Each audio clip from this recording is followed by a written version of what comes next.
Coming to the back of the mast step, this is the head door, stainless steel. This is the intake through hull for the head, which is new. Top of the plank keel, you know, it's an original plank keel. It hasn't been replaced, but it doesn't show any real significant checking or deterioration, so I think it's in good shape. The bilge really would benefit from being, you know, thoroughly dried out and painted.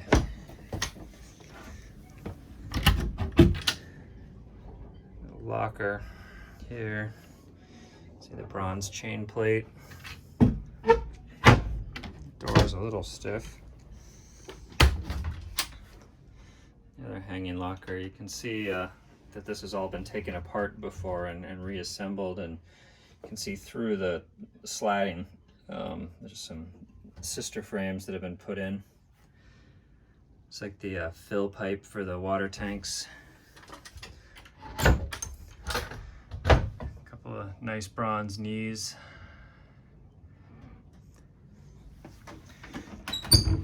Coming into the head, this original Wilcox that's all been cleaned up and, you know, looks recently restored.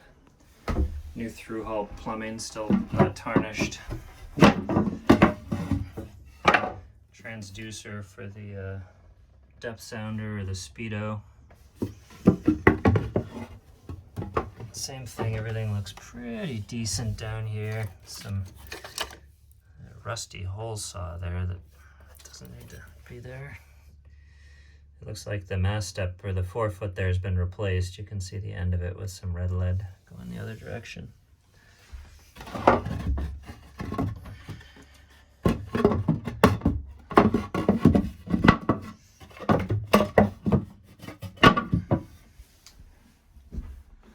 Cabinets outboard of the head.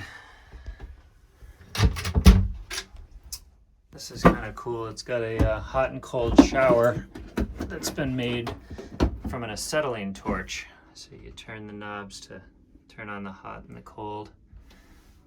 Pressure water. It's a nice installation of the vented loop. She's fully compliant with a holding tank. So a vented loop for the intake.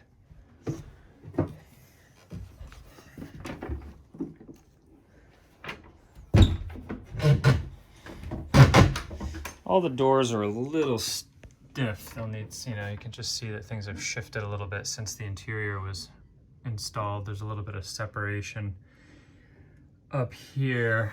And, you know, interestingly, boats like this typically have a tie rod going from the mast partners down to the mast step.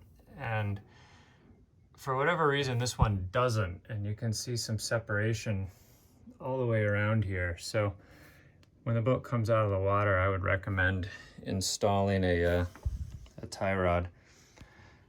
Looking back into the salon, really nice and bright. All the upholstery's in pretty much new condition. The varnish is all in perfect condition.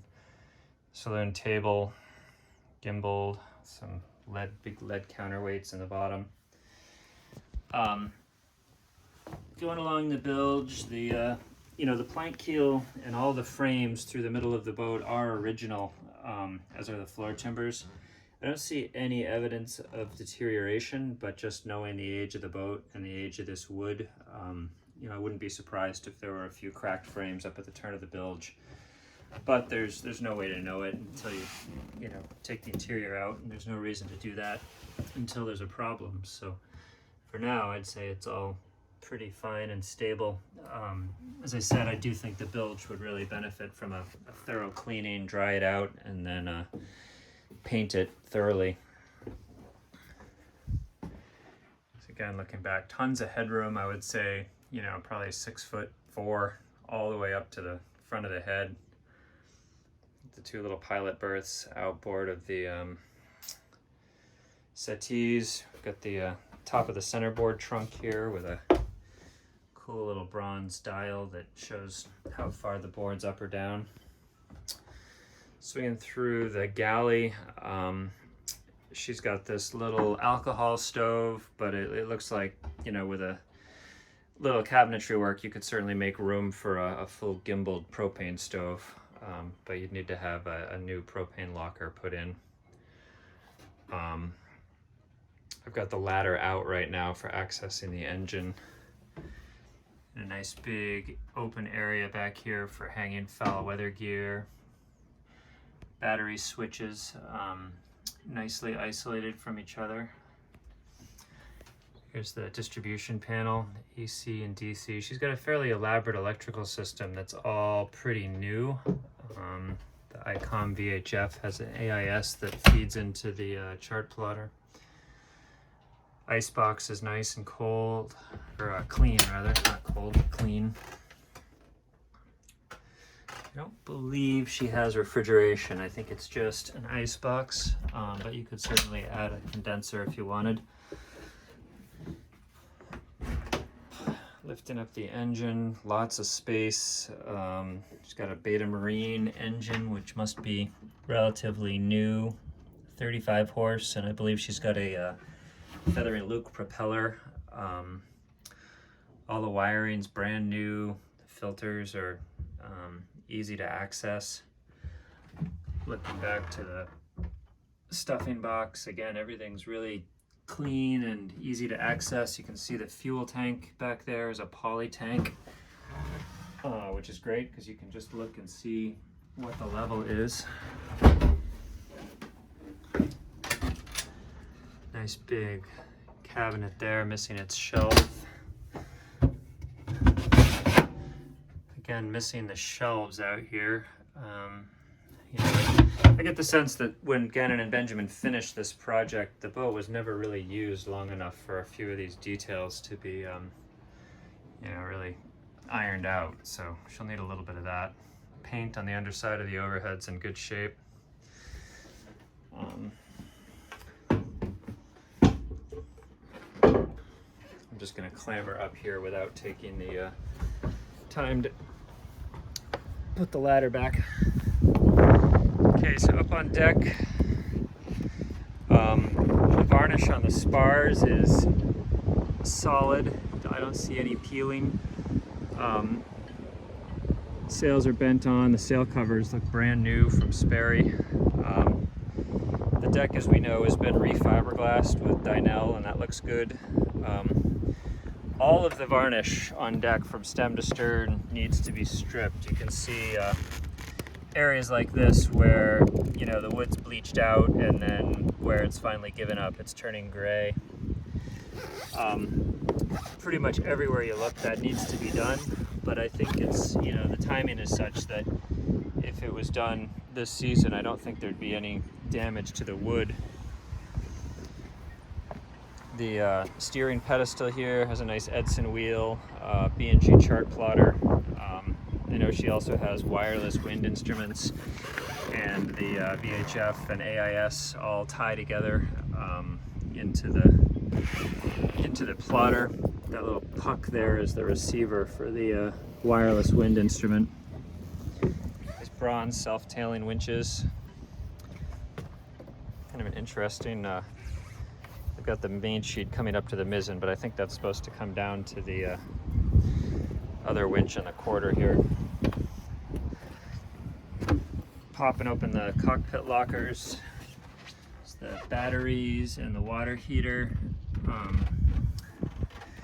Everything looks pretty clean in here. Again, you know, all original framing, and the surveyor will spend a lot more time you know, really looking at every inch of framing that they can find, looking for breaks, but nothing really jumps out at me as being problematic.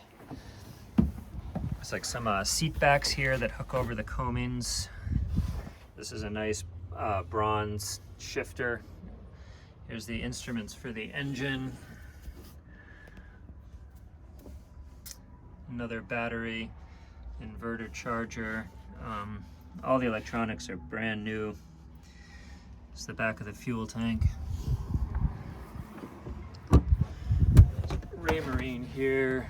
I'm trying to think depth and speed. I don't believe she has an autopilot. Look in the lazarette. The shore power cord. Looks like probably a bilge pump discharge, engine exhaust discharge. Everything looks pretty clean.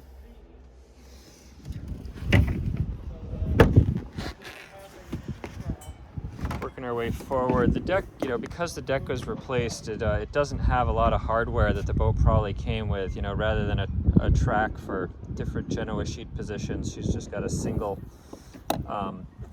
block there on a grommet. You can see the cabin sides here. All the wood is really bleached out, but salvageable, I would say. Nice bronze garage over the sliding hatch. She'd probably benefit from a Dodger, but it's the forward hatch. Nice bronze dorade vents. All the turnbuckles are bronze. She's got a new self-tailing winch here that was just installed recently for the halyards. This winch was taken off because the self-tailer hit the dorade, so a little bit of reconfiguring to do there. But similarly to the mizzen, the varnish on the mainmast is pretty well intact. You know, it just needs another coat or two, but does not need to be stripped. Forward hatch consistent with everything else. Nice dovetailed dorade box up here. There's the windlass, the ideal windlass. Roller furler on the jib, running lights. So general impression is, you know, lots of deck space, clean, and, you know, structurally really, really good.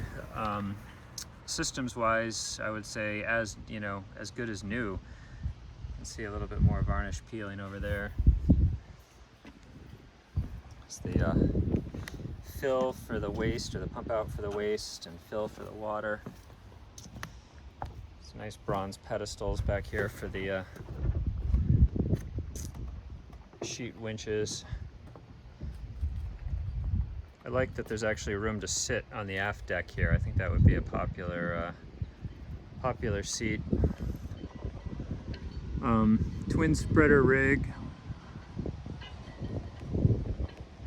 Top sides don't look terrible. You know, they definitely need paint. There's a little bit of flaking along the edge of the deck, and you can see the planking, but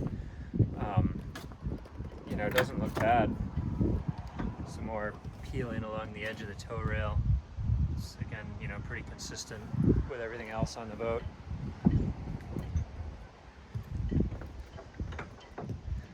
Back up here and get a broader view. So yeah, there she is. Pretty much ready to go.